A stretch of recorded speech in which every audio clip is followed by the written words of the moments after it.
अस्सलामु अलैकुम। Fauzia cooking corner में खुश आमदीद। जहाँ रहें खुश रहें, आबाद रहें, अपनों के साथ रहें। अगर अभी तक आपने मेरे चैनल को सब्सक्राइब नहीं किया तो जल्दी से सब्सक्राइब कर लें ताकि मेरी मज़े की रेसिपियाँ आपको आसानी से देखने को मिल सकें। आज मैं आपके साथ शेयर करने वाली हूँ अरबी कीमा। इससे पहले मैंने आपके साथ शेयर किया था अरबी गोश्त, वो मैंने दही से बनाया था और ये मैं आपको टमाटर से बनाना सिखाऊंगी। तो इसके लिए मुझे जो जो चीज़ें चाहिए हैं वो आप नोट डाउन कर लीजिए। यहाँ पर मेरे पास हैं ये तमाम चीज़ें जो अरबी कीमे के बनाने के लिए इस्तेमाल मैं करूँगी। तो ये है मेरे पास अरबियाँ, ये मैंने 3 पाव ली थी, लेकिन कटने के बाद ये आधा किलो बची हैं। तो आपने जो है इनको छील लेना है, उसके बाद इन्हें अच्छी तरह से धो लेना है।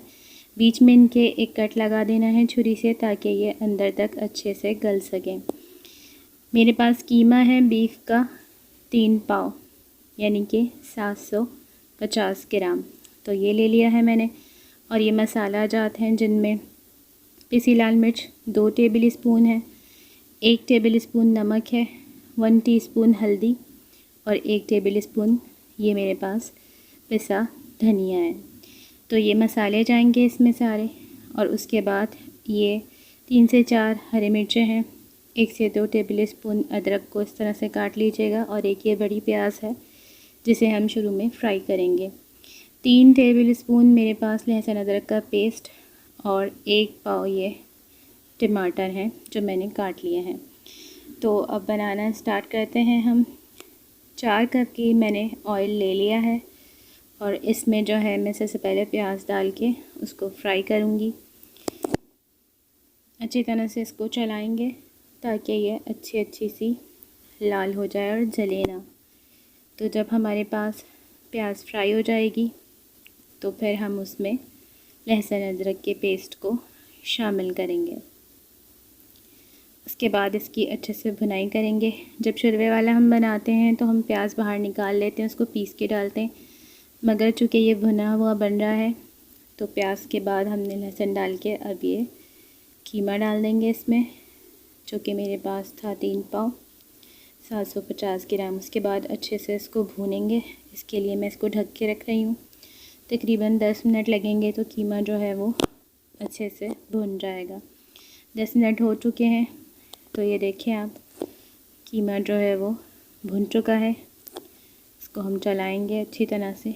तेल ऊपर इसका आ गया है तो हम देख लेंगे कि पानी तो नहीं है। तो ये देखें, अभी क्योंकि मसाला जात नहीं डले हैं तो वो तेल उस तरह से पता नहीं लगता, बट ये अच्छे से भुन चुका है। तो ये बारीक कीमा है इसलिए इसको मैंने 10 मिनट भूना है। मसाले ये मैं सारे डालूँगी, इसको भूनूँगी और टमाटर डाल के भूनूँगी और साथ ही फिर मैं अरबियाँ डाल दूँगी क्योंकि ये बारीक कीमा है। अगर ये मोटा कीमा होता तो फिर हम तकरीबन 1 घंटे जो है वो गोश्त की भुनाई करते, उसके बाद फिर हमने अरबियाँ डालनी थी। मगर ये बारीक कीमा है तो देखें मैंने मसालों को अच्छी तरह से भून लिया है और तेल ऊपर आ गया है।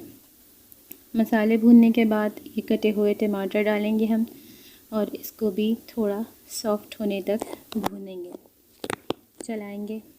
टमाटरों का कलर देखेंगे कितना ज़बरदस्त है, मज़ेदार।